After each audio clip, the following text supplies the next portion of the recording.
ஞானவிஹீன சர்வமத்தேன, அனைத்து மதங்களில் ஞானம் இல்லாதவங்க தான் இருக்கிறாங்கன்னு சொல்லியிருக்காரு. அந்த மதம் இந்த மதம் சொல்லலை, அனைத்து மதங்களில் ஞானம் இல்லாதவங்க தான் இருக்கிறாங்க. முக்திம்ன பஜதி ஜென்மசத்தேனா, ஞானம் இல்லைன்னா நூற்றுக்கணக்கான பிறவிகள் எடுத்தா கூட முக்தி கிடைக்காது அப்படின்னு நம்மளுக்கு இதுல அனைத்து விஷயங்கள், பௌதீக விஷயங்கள் செய்வதால நம்மளுக்கு முக்தி கிடைக்காது. வெறும் ஞானத்தால மட்டுமே அந்த சாகரம், கடல் தாண்டி போக முடியும் சொல்லியிருக்காரு. இங்கே அடுத்த ஸ்லோகத்துல நம்ம ஆன்மீகம் அப்படின்னு தேடி போகும் பொழுது எப்படி இருக்குது, எப்படிப்பட்ட குருகள் நம்மளுக்கு வராங்க, நம்ம வழியில எப்படிப்பட்ட குருவை தேர்ந்தெடுக்கணும் அப்படின்றது சொல்றாரு. ஜட்டிலோ முண்டி லுஞ்சித கேசா, காஷாய அம்பர பகுக்ருத வேஷா, பశ్చన్న பிச்சன பஸ்யதி மூடோ, உதர நிமித்தம் பகுக்ருத வேஷா. ஒரு சமயத்துல எப்படி இருக்காங்க குருகள், எதுக்காக குரு வேஷம் போடுறாங்க அப்படின்னா, வயிற்றுக்காக, சாப்பாடுக்காக, கூட்டி கோசம் கோட்டி வித்தையல், தட் இஸ் சாப்பாடுக்காக கோடி வித்தைகள், இது ஒரு வித்யா அப்படின்னு சொல்லிட்டு குரு வேஷம் போடுவாங்க பழைய காலத்துல. அதை பத்தி சொல்றாரு. ஆனா இந்த சமயத்துல எப்படி பண்றாங்க, குருன்னா ஃபேஷன், குருன்னா ஃபாலோயிங், குருவா இருக்கிறது பெருமையா சொல்லிக்கிறது. But spirituality is not for this, இதற்காக கிடையாது. ஸ்பிரிச்சுவாலிட்டி தன்னை தான் உயர்த்தி கொள்வதற்கு, அந்த உயர்த்தி கொள்வதற்காக உண்டான வழியை மற்றவங்களுக்கு காட்டுறதுக்கு, அவ்வளோதான் இருக்குது. இங்கே விதவிதமா சொல்லியிருக்காங்க. ஜட்டிலோ முண்டி, மொட்டை அடிச்சுட்டு சில பேரு நான் குரு அப்படின்னு சொல்றாங்க. லுஞ்சித கேசா, தாடி வளர்க்கறது, ஜடையா அவங்களுடைய முடி வளர்க்கறது. லுஞ்சித கேசா, காஷாய அம்பர பகுக்ருத வேஷா, விதவிதமான வேஷம் போடுறது, காவி வஸ்திரம் போடுறது, ஒயிட் வெள்ளை வஸ்திரம் போடுறது, விதவிதமான கலர்ஸ் போடுறது, இமிட்டேட் பண்றது, எல்லாத்த பத்தி இதுல சொல்லியிருக்காரு. பశ్చన్న பிச்சன பஸ்யதி மூடோ, தட் இஸ் மூன்றாம் கண்ணு வச்சுக்கிட்டு கூட மூன்றாம் கண்ணோட பார்க்க முடியாத மூர்க்கர்களே அப்படின்னு திட்டுறாரு. ஏன்னா ஒவ்வொருத்தருக்கும் மூன்றாம் கண், தேர்ட் ஐ இருக்கு, ஆனா அதோட பார்க்க முடியல அப்படின்னா அர்த்தம் என்ன, பயிற்சி பண்றதில்லை. குருவாய் இருக்கிறாங்க, பயிற்சி பண்றதில்லை, அந்த மூன்றாம் கண்ணோட பார்க்கறது இல்லை, ஞானம் இருக்கிறது இல்லை, வெறும் குருவா சொல்லிக்கிறாங்க. உதர நிமித்தம் பகுக்ருத வேஷா, நம்ம சொன்ன மாதிரி சாப்பாடுக்காக விதவிதமான வேஷங்கள் போடுறவங்க. இப்போ சாப்பாடுக்காக இல்லை, சாப்பாடு ரொம்ப சின்னதாகி போச்சு. நம்ம சொன்ன மாதிரி ஃபேஷன், ஃபாலோயிங், நான் ஞானி அப்படின்னு காட்டிக்கிறதுக்கு ஸ்பிரிச்சுவாலிட்டி ஆயிடுச்சு. அதனால உஷாரா இருக்கணும். நம்ம ஒரு ஸ்கூல் தேர்ந்தெடுக்கிறோம் அப்படின்னு எவ்வளோ விசாரிச்சிடறோம்.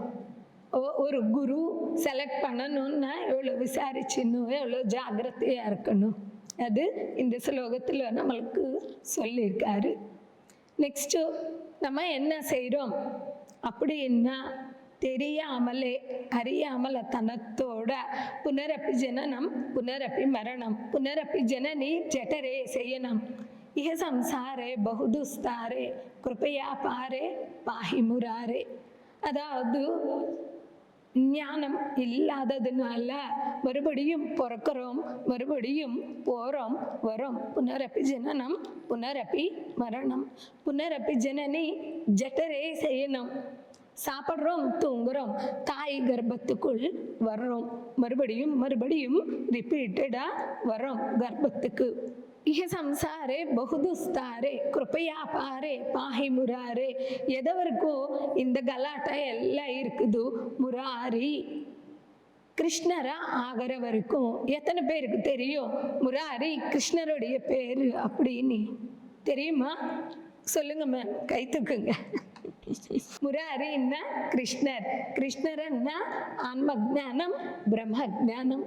நம்ம ஆன்ம ஜானி ஆயிட்டோம்னா நம்ம கூட முராரி தான், பிரம்ம ஜானி ஆயிட்டோம்னா நம்ம கூட முராரி தான். அதே வரைக்கும் நம்ம வந்து வந்து போயிட்டே இருப்போம்.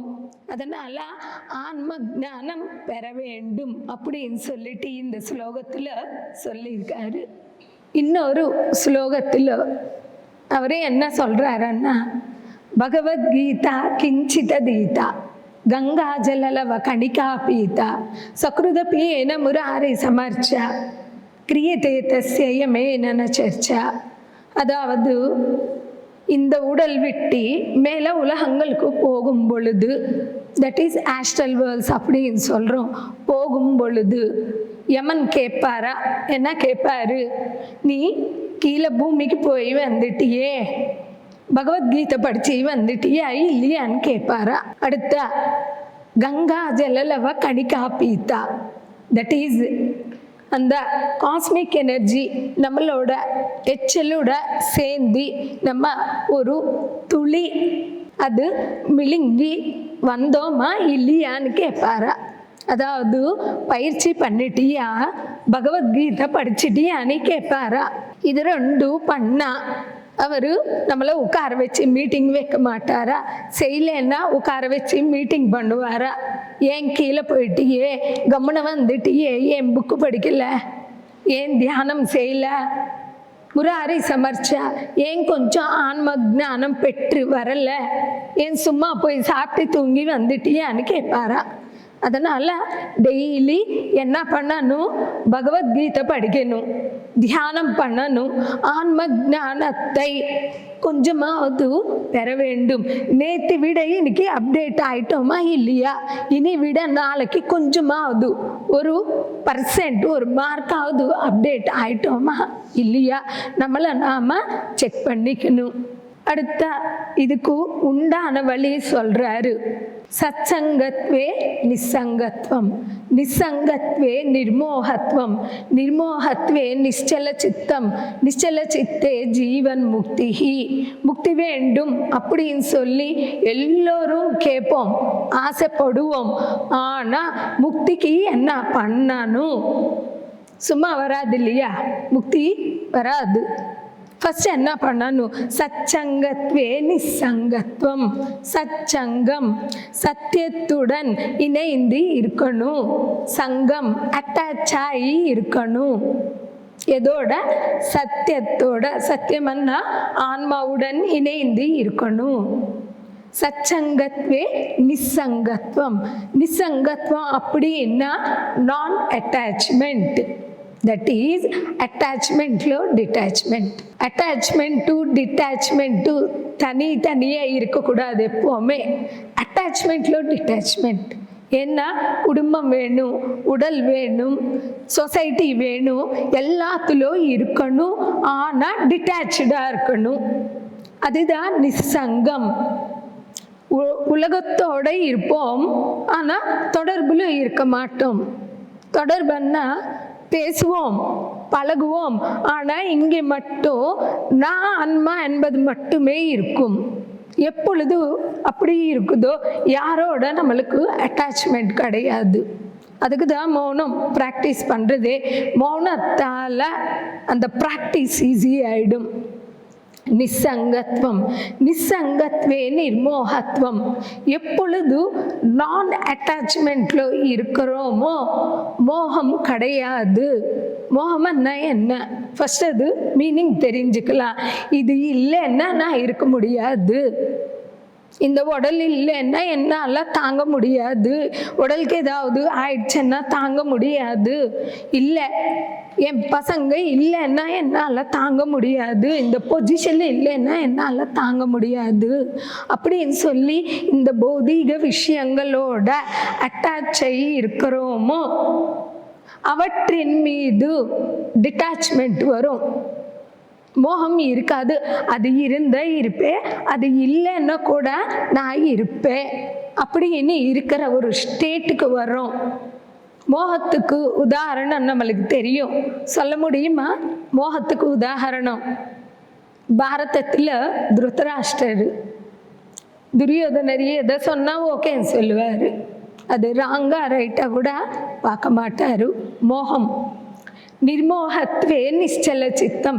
எப்பொழுது மோகம் இல்லையோ, நிர்மோகத்திலோ இருக்கிறோமோ, சித்தம் அலைப்பாயாமே அசையாமே சைலண்டாக இருக்கும், நிசத்தமாக இருக்கும். அதான் இப்போ சொல்லியிருக்காங்க, இங்கே வந்தால் அமைதியாக இருக்குது, ஹாப்பியாக இருக்குது. இப்போ வீட்டுக்கு போகிறோம், வீட்டுக்கு போனால் கூட அதே ஸ்டேட்டு கண்டினியூ பண்ணணும். அதுதான் பயிற்சி. வீட்டுக்கு போன பிறகு கூட அந்த நிர்மோகத்தில் இருக்கணும், அந்த நான் அட்டாச்மெண்ட்டில் இருக்கணும். அப்போது சித்தம் எங்கே போனால் ஹாப்பியாக இருக்கும், யாரோட இருந்தா எங்கே போனால் ஹாப்பியாக இருக்கும். அடுத்த ஸ்லோகத்தில் அதுதான் சொல்கிறாரு, நிச்சல சித்தே ஜீவன் முக்தி. எப்பொழுது சித்தம் அலை பாயாமே இருக்குதோ, உடலோட இருக்கும் பொழுதே முக்தி கிடைக்குது அப்படின்னு சொல்கிறாரு. எங்கே ஸ்டார்ட் ஆயிடுச்சு? சத் சங்கத்வே தியானம் பண்ணா நிர்மோகம் நிசங்கம் சித்தம் அலை பாயாமே, அப்போதான் முக்தி கிடைக்குது. இவ்வளோ ஸ்டேட்ஸ் தாண்டணும், சும்மா கிடையாது. ஒவ்வொரு ஸ்டேட்டு தாண்டதுக்கும் முயற்சி பண்ணணும். அடுத்த அற்புதமாக சொல்லியிருக்காரு, யோகரதோவா போகரதோவா சங்கரதோவா சங்க விஹீனஹா எஸ் எஸ் பிரம்மணி ரமதே சித்தம் நந்தத்தி நந்தத்தி நந்தத்தேவம். அப்படின்னா யோகரதோவா நீ யோகத்தில் இரு, போகரதோவா நீ போகத்தில் கூட இரு, பரவாயில்ல. நீ கிருஷ்ணர் மாதிரி இரு, இல்லை வேதவியாசர் மாதிரி இரு, பரவாயில்ல.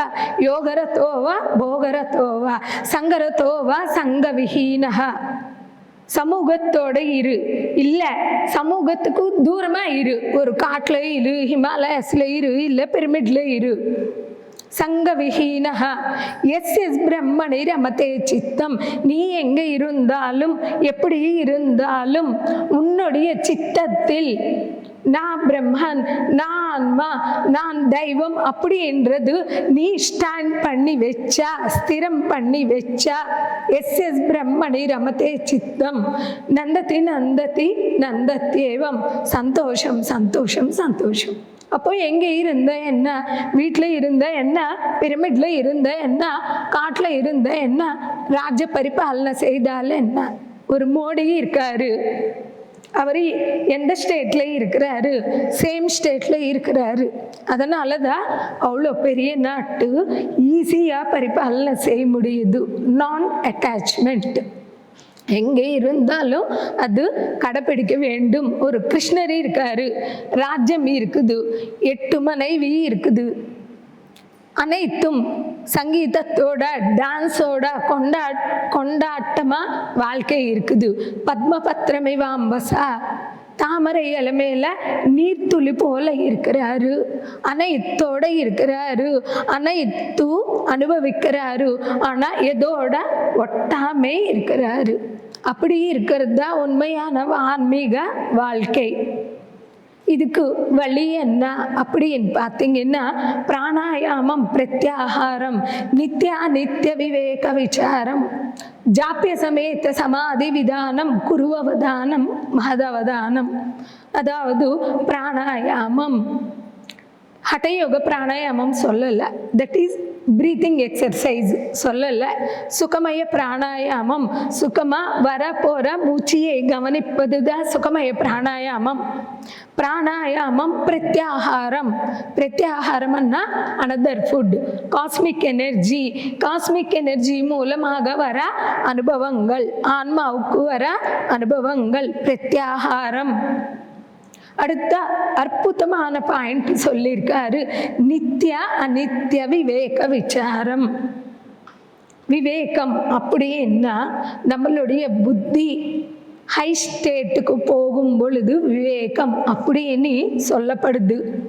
விவேகம் என்பது ஆன்மாவுக்கு சம்பந்தப்பட்ட புத்தியாகும். அந்த புத்தியோட அந்த விவேகத்தோட நித்திய அனித்திய விவேக விசாரம்.